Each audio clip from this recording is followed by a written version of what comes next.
On m'a souvent reproché d'écrire le dernier roman, celui-là n'est pas le dernier.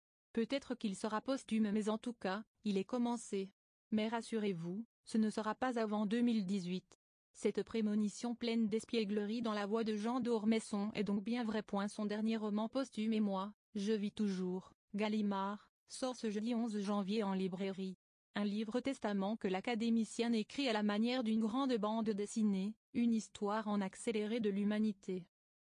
Le roman embarque le lecteur de la période des cavernes au monde moderne en passant par les pharaons, la guerre de Troie, l'Empire romain et la Révolution. Une chevauchée à braille abattue à travers les siècles, un régal partagé par l'éditeur de Jean d'Ormesson, Antoine Gallimard. Il prend son lecteur par la main. On apprend énormément de choses et en même temps, on n'est pas assommé par la culture. Au contraire, on est content un peu comme un conteur qui va nous raconter l'histoire du monde.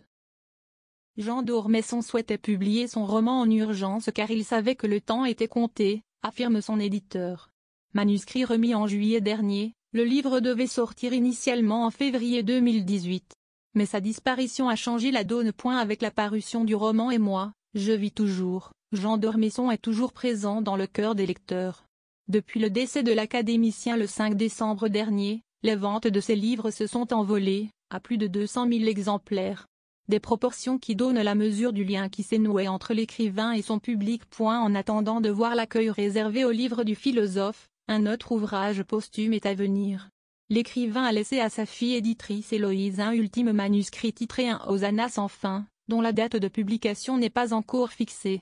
L'académicien fera aussi son retour dans la prestigieuse collection de la Pléiade où il était entré de son vivant 2 ans auparavant, un privilège rarissime.